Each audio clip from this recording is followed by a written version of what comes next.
Hey guys, this is Austin. You may have caught our building the ultimate PS4 and Xbox One videos, and I used the word ultimate very lightly there. However, this time we're taking a slightly different approach. Today we're going to be building a portable PS4. So this is the game's Vanguard case. The idea here is that this is going to give you some portability with the console, but we're going to be taking it up a notch. So inside we have another box. Okay. So this is the case. Now they claim that it works with pretty much any console, PS3, PS4, Xbox 360, Xbox One. And the idea here is that not only is it a case that your console fits inside, but it also integrates a screen. So not only are we getting a 19-inch display, even though it is only 720p, but you also get the speakers as well as the power adapter to run the entire unit. So this actually is reasonably portable. So not only does it have a built-in handle, but you also have your integrated. So first of all, we have the display itself, and it has lots and lots of wonderful warnings. For example, you need special packing for the Xbox One, and that you should not store your peripherals inside the Vanguard, and cables need to be unplugged, and if you don't listen to all of these rules, it might kill you. Or, you know, you could do some damage to the screen. We've got the power adapter as well as a small HDMI cable included in the box, which is helpful since it really only has to run a few inches. There's also a couple of carrying cases here, as well as a strap if you want to be super, super cool. Next, we have the PS4 Slim.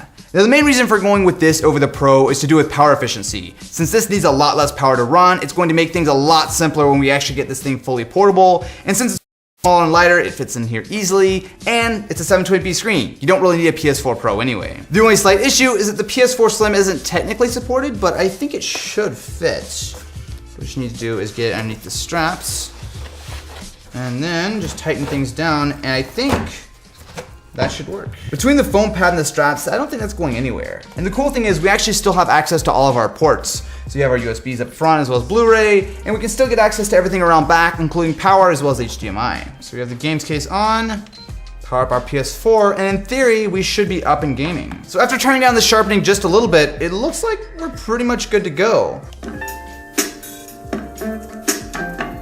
That's actually not bad. So they're maybe not the greatest built-in speakers in the world, but for gaming, I think this should be totally fine. So you do notice that the screen is only 720p. It's not great.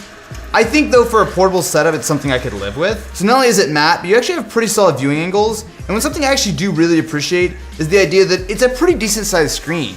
Sure, 19 inches doesn't sound huge, but when you're this close up, especially with something that's going to be used in a portable situation, it actually doesn't look bad. But, of course, this is just the simple game case by itself. What we want to do is make this a fully portable setup. That's where this comes in. This is the Anker Powerhouse. Essentially what it is a giant power bank. So what you can do is, of course, charge standard things like USB devices off this guy, but it actually has a full outlet that can power something like a PS4. This guy is rocking a 120,000 milliamp hour battery.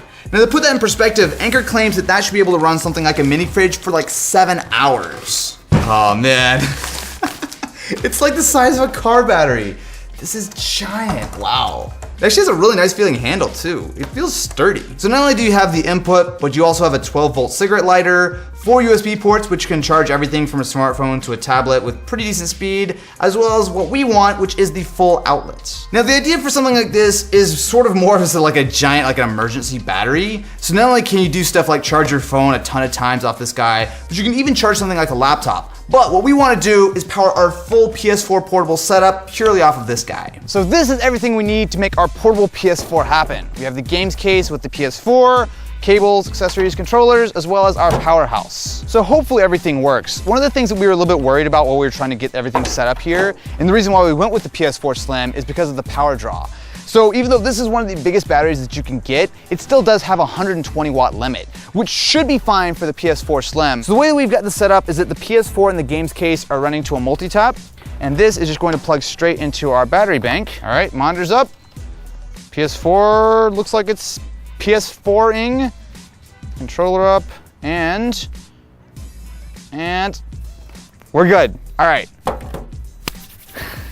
This is it. This is the whole setup. You can look around. There's no like hidden wires or anything.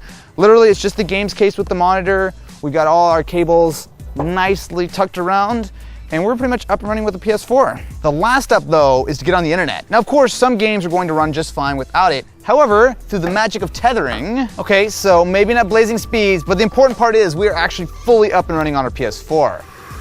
No. You see what that was? Because it's so portable, I was in the park and I was lost by nature's beauty and stopped paying attention for a second. You see, look how beautiful it is. Let's try a different game. You know, there are certain moments when I'm making a video when I realize how ridiculous I must look right now with this in a park. It's a beautiful day. People are having fun, playing baseball. I'm sitting in a park bench with PS4 and a giant battery bank. This is a lot of language for a park. This is so good.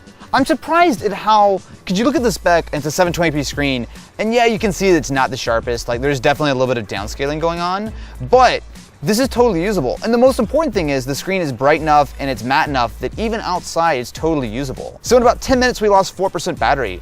That's not bad at all. You actually could legitimately use this for a pretty decently long gaming session. So this is the portable PS4 setup. If you guys want to build your own, I will have links in the description. And I'm curious, what do you think about this masterpiece? Let me know in the comments below and I will catch you guys in the next one.